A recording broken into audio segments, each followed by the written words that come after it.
Bapak Ibu, sekali lagi shalom. Ya, oke, apa kabar Bapak Ibu?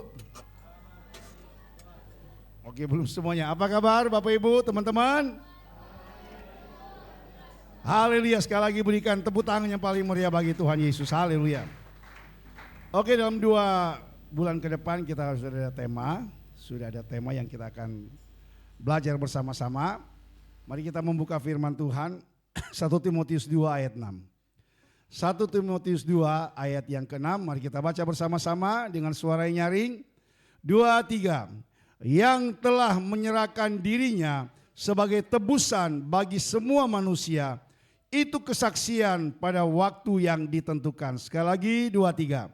Yang telah menyerahkan dirinya sebagai tebusan bagi semua manusia, itu kesaksian. Puji nama Tuhan Bapak Ibu.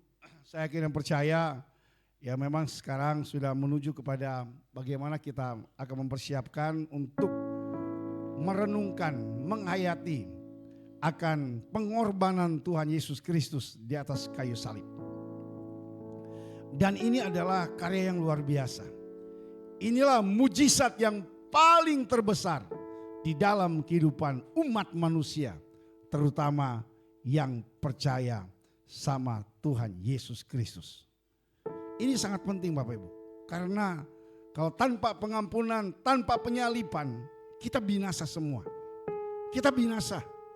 Kita tidak akan masuk dalam kerajaan sorga, tapi kita akan disiksa dalam api yang menyala-nyala. Tapi karena dia begitu besar, seperti Yohanes 3 ayat 16, mari bersama-sama 2, 3.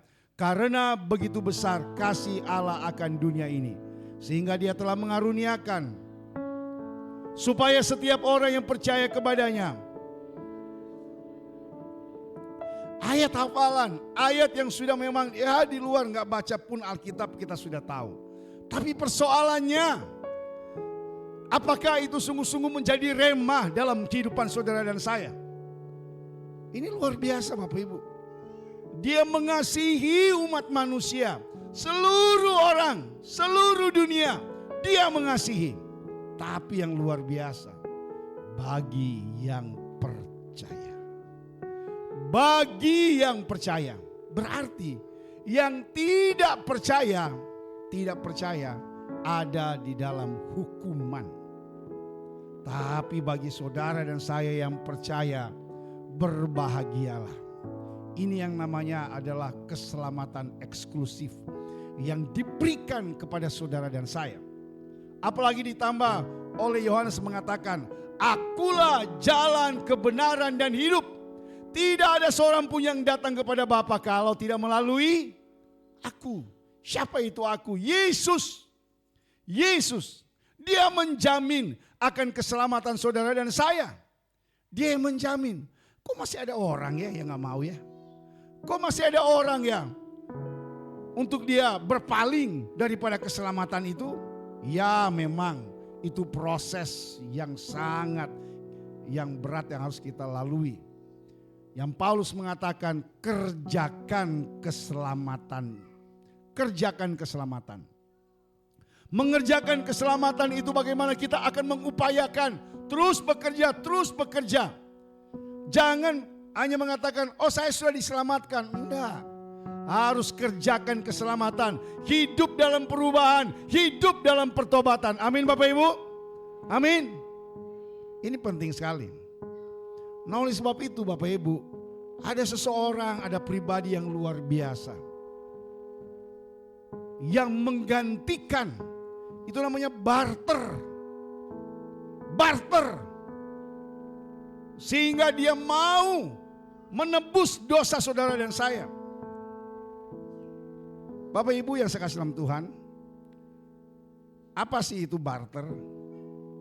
Barter adalah sistem pertukaran barang atau jasa tanpa menggunakan uang sebagai alat tukar. Dalam sistem barter, dua pihak atau lebih saling menukar barang atau jasa yang mereka miliki dengan barang atau jasa yang mereka butuhkan. Itu barter.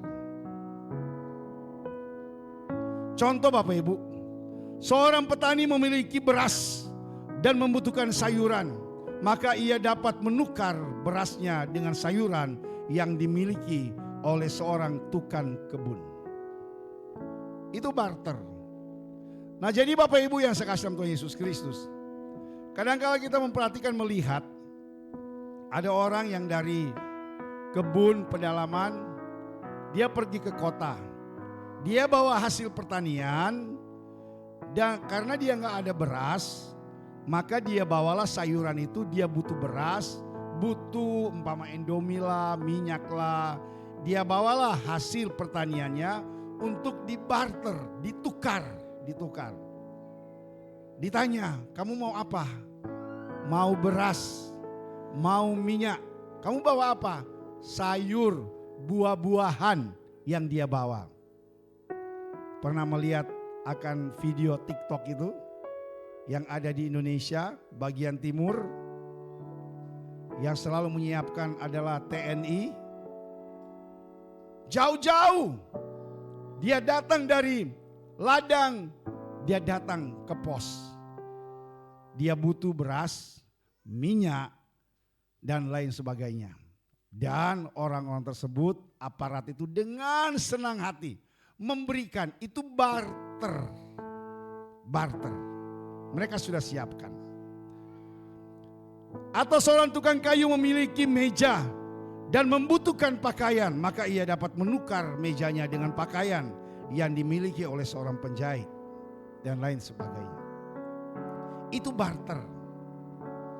Nah, ini adalah seorang yang agung, mulia. Dia rela membarter kehidupan dia untuk menebus dosa saudara dan saya.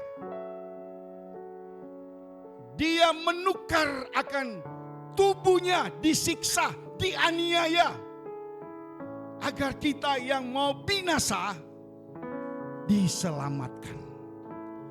Itu barter yang sangat agung dan mulia yang dikerjakan oleh pribadi yang mulia, yaitu Yesus Kristus. Amin Bapak Ibu. Yesus Kristus, dia rela barter untuk kehidupan manusia yang berdosa, yang menuju kepada penghukuman. Dia kerjakan dengan setia. Dia kerjakan dengan setia. Untuk siapa Bapak Ibu? Untuk saudara dan saya. Agar kita memperoleh hidup yang kekal, kita tidak dihukum. Tidak dihukum. Karena hukuman api yang menyala-nyala itu sangat mengerikan sekali. Sangat mengerikan. Nah, oleh sebab itu, biarlah kita terus kerjakan keselamatan itu. Kita sudah mendapatkan yang sangat mulia, berharga. Untuk jaminan hidup yang kekal. Kita dapatkan dengan cuma-cuma. Katakan cuma-cuma. Katakan cuma-cuma. Kita dapatkan dengan gratis. Dapat dengan gratis. Mari jemaat yang saya kasih dalam Tuhan Yesus Kristus, kita terus mengupayakan itu. Dan jangan lengah. Terus kerjakan keselamatan itu. Dan saya kira percaya, Bapak Ibu pasti mendapatkan yang namanya keselamatan yang kekal itu. Dan pada hari ini kita akan membahas tentang bagaimana Yesus sebagai barter yang mulia menebus dosa-dosa saudara dan saya. Kadang-kala kita seringkali merasa bahwa kita tidak cukup baik, tidak cukup suci, atau tidak cukup layak untuk diterima oleh Allah. Tapi firman Tuhan berkata, pribadi yang mulia Yesus, dia rela menjadi barter dalam kehidupan saudara dan saya. Dia rela melakukan semuanya. Oleh sebab itu 1 Timotius 2 ayat 6 yang kita sudah baca tadi, yang telah menyerahkan dirinya sebagai tebusan bagi semua orang. Tebusan bagi semua orang. Semua orang. Tapi bagi yang percaya. Bapak Ibu, Yesus Kristus adalah barter yang agung.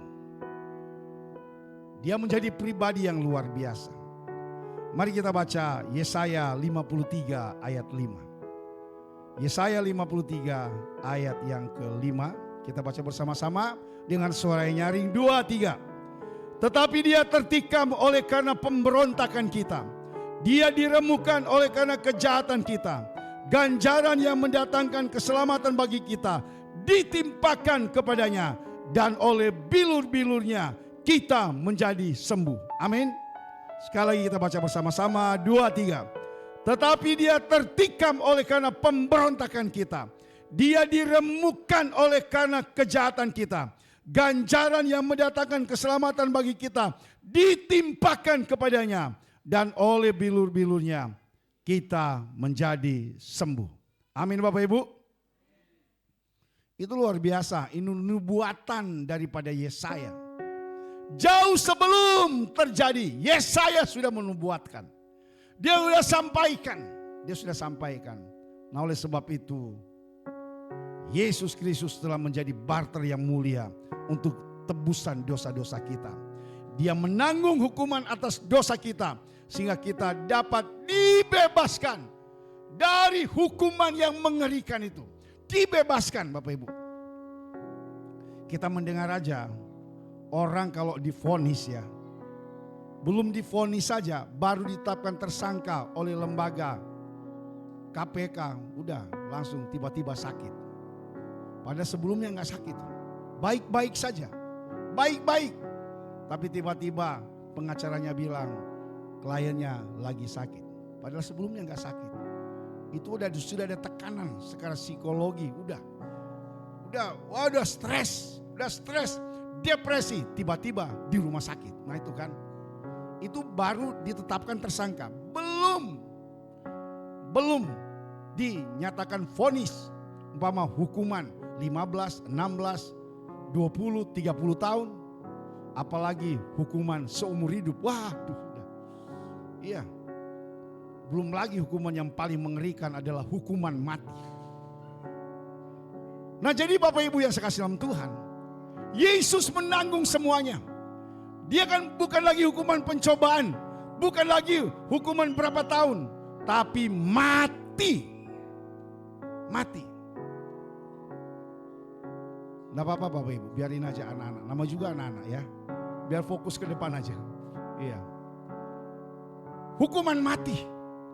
Dan dia dapatkan. Dan Bapak Ibu, hukuman mati Yesus itu yang kita sudah saksikan, lihat melalui film itu. Aduh mengerikan Bapak Ibu. Sangat mengerikan.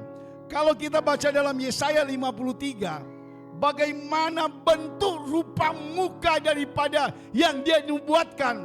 Gak berbentuk sama sekali. Gak berbentuk. Waktu kita nonton film The Passion of the Christ masih berbentuk Bapak Ibu.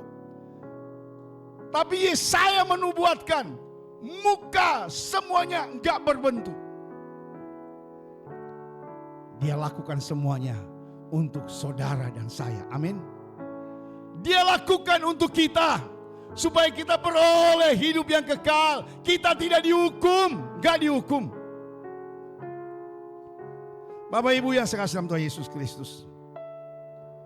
Kita dapat memiliki keyakinan bahwa Yesus Kristus telah menjadi barter yang agung untuk kita menerima pengampunan dosa-dosa kita. Tanamkan Bapak Ibu, di momen Paskah ini ada kesempatan bagi saya, kita semua untuk punya komitmen yang baru, lebih lagi mengasihi, mencintai akan Tuhan Yesus Kristus. Berikan tepuk tangan bagi Tuhan Yesus Kristus. Seperti ada lagu yang sering kita nyanyikan, karya terbesar. Lagu yang luar biasa. Yang memang karya yang terbesar dalam kehidupan. Bagaimana kita beroleh keselamatan. Karya yang terbesar yang Tuhan kerjakan bagi umat manusia. Haleluya. Karya terbesar dalam hidupku, pengorbananmu yang selamatkanku. Engkaulah harta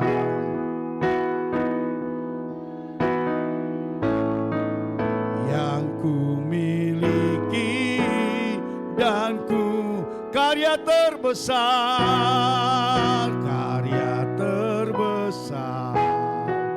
dalam hidupku. Pengorbananmu yang selamatkanku. Engkaulah harta yang tak ternilai, yang ku miliki dan ku hargai. Yesus, Engkau kukam. Kita kagum sama pribadi mulia Yesus. Kita boleh kagum dengan aktor, aktris, atau siapapun kita boleh kagum. Tapi yang paling nomor satu dalam kehidupan kita harus kagum, bangga punya pribadi Yesus yang menukar, rela menebus dosa-dosa kita. Kagumlah akan Dia, banggalah kepada Dia. Mungkin sudah mengatakan, saya nggak pernah lihat, saya nggak pernah berjumpa. Betul, kita nggak berjumpa secara fisik, enggak memang, tapi dalam roh. Dan suatu saat nanti kita akan melihat, suatu saat kita akan berjumpa Dia di sorga sana. Amin. Mungkin kita punya pengalaman berjumpa dalam mimpi. Oh, puji Tuhan. Puji Tuhan. Dan itu banyak terjadi bagi orang-orang yang memang punya panggilan tersendiri.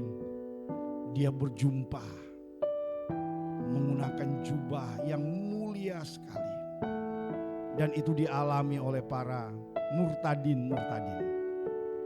Sehingga mereka benar-benar militan dalam Tuhan. Sungguh-sungguh dalam Tuhan. Karena perjumpaan itulah sehingga membuat mereka yakin bahwasanya Dialah keselamatan yang menjamin kehidupan. Bapak Ibu, Yesus adalah barter yang mulia. Dan Yesus adalah pengganti yang sangat sempurna. Tidak ada yang sempurna selain pribadi Yesus yang menjadi pengganti sempurna. Roma 5 ayat 8. Mari kita baca bersama. Roma 5 ayat 8. Kita baca bersama-sama. 2, 3. Akan tetapi Allah menunjukkan kasih-Nya kepada kita oleh karena Kristus telah mati untuk kita ketika, sekali lagi 2, 3. Akan tetapi Allah menunjukkan kasih-Nya kepada kita oleh karena Kristus telah mati untuk kita ketika, wow, luar biasa. Ketika kita hidup dalam dosa, Yesus sudah melakukan. Bapa punya misi yang luar biasa, menebus dosa saudara dan saya. Amin. Iya, itu tujuan mulia. Pengganti yang sempurna. Tidak ada yang pengganti yang sempurna. Mau kasih korban babi kek, kerbau kek. Iya. Mau kasih korban yang macam apapun.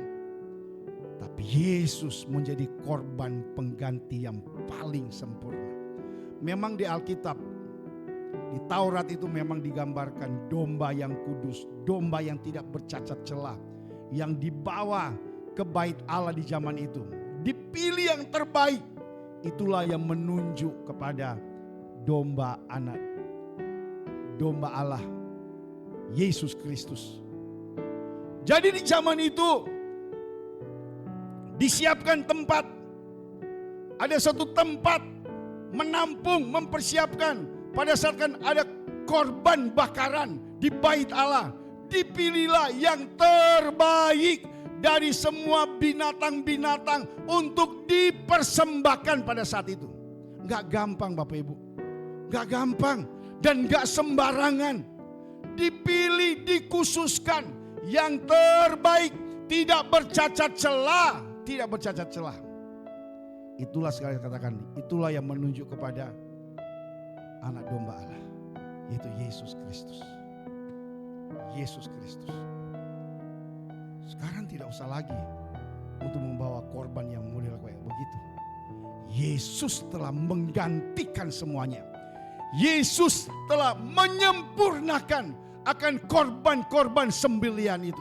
Yesus melakukan. Oleh sebab itu dia adalah pengganti yang sempurna untuk saudara dan saya. Coba kita bayangkan kalau itu masih berlaku. Tiap hari Minggu itu banyak darah yang berceceran di gereja-gereja. Iya.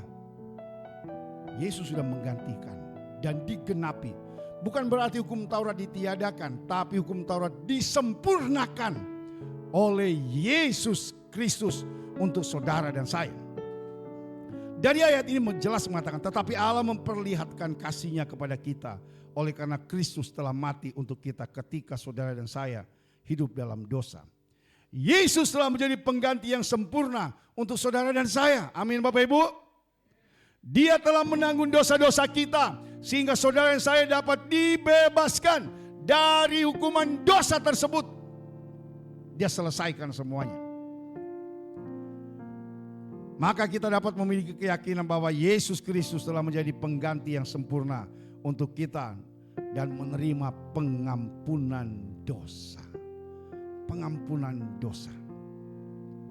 Biarlah kita sungguh-sungguh menghargai dan menghayati dan bangga punya Yesus pengganti sempurna dalam kehidupan kita. Banggalah kepada Dia. Bapak Ibu yang saya kasih dalam Tuhan Yesus. Yesus Kristus membayar lunas. Yesus Kristus membayar lunas dan cukup. Dalam kehidupan kita, Yesus itu adalah cukup untuk kehidupan kita. Tidak ada Yesus plus. Nggak ada. Cukup Yesus. Kolose 1 dari 13 junior ya. 13 sampai 14. Kita baca ayat ini Kolose 1 ayat 13 dan 14. 13 dan 14. Kita baca dari Kolose 1, 13 dan 14. Mari baca bersama-sama, 2, 3. Ia telah melepaskan kita dari kuasa kegelapan dan memindahkan kita ke dalam kerajaan Allah yang di dalam Dia kita memiliki penebusan kita, yaitu pengampunan dosa. Sekali lagi 2, 3. Ia telah melepaskan kita dari kuasa kegelapan dan memindahkan kita ke dalam kerajaan Allah yang kekasih. Di dalam Dia kita memiliki penebusan kita, yaitu pengampunan dosa. Amin Bapak Ibu. Amin. Wow, luar biasa. Yesus telah melepaskan kita dari kuasa kegelapan dan memindahkan kita ke dalam kerajaan anaknya yang kekasih. Mestinya kita harus senang ya di dalam Tuhan ya. Karena jaminannya iya dan amin. Jadi Dia pembayar, Dia cukup dalam kehidupan kita. Yesus telah menjadi tebusan dan cukup untuk melunasi, membayar dosa-dosa kita. Dia telah membayar harga yang cukup untuk penebusan kita. Lunas dibayar. Darah Yesus tunai diberikan kepada kita. Dan iblis tidak berhak atas kehidupan kita. Mengganggu kita tidak ada. Karena sudah dimeteraikan di dalam darah anak domba Allah. Dimeteraikan dalam anak domba Allah. Sehingga kita datang menghadap Dia. Dan saya kira percaya kalau kita sungguh-sungguh memuji menyembah Tuhan. Dari lagu pertama, waduh. Iya. Waktu nyanyi, saya juga langsung mengoreksi, benar enggak lah? Benar enggak ya? Aku udah kasih yang terbaik, yang mulia. Sudah enggak saya kasih yang terbaik, yang mulia bagi Bapa di surga? Sambil nyanyi terus saya koreksi diri juga. Dan memberi yang terbaik bagi dia. Kasih yang terbaik, bukan sisa-sisa Bapak Ibu. Karena Yesus sudah kasih yang terbaik. Bapa di surga udah kasih yang terbaik, yaitu anaknya Yesus untuk menebus dosa saudara dan saya. Dia kasih yang terbaik. Dia tidak kasih yang sisa-sisa. Dia kasih yang terbaik. Mestinya dalam kehidupan kita, kita juga harus kasih yang terbaik bagi Tuhan. Amin. Amin Bapak Ibu. Berikan kemuliaan bagi Tuhan Yesus. Haleluya. Berilah yang terbaik untuk Tuhan. Selagi kita masih sehat, kuat, diberikan kesempatan, kasihlah yang terbaik. Saudaraku yang saya kasih dalam Tuhan Yesus Kristus. Barter yang mulia, yang agung untuk menebus dosa kita. Dan dia telah menjadi pengganti yang sempurna. Dan dia membayar lunas dalam kehidupan kita. Sehingga kita dapat memiliki keyakinan bahwa Yesus Kristus telah menjadi barter yang agung di dalam kehidupan kita. Sehingga dosa-dosa kita sudah diampuni dan kita lebih leluasa lagi berkarya untuk hormat kemuliaan bagi nama Tuhan Yesus Kristus. Berikan tepuk tangan bagi Tuhan Yesus. Mari kita berdiri semua. Mari kita angkat pujian. Bukan dengan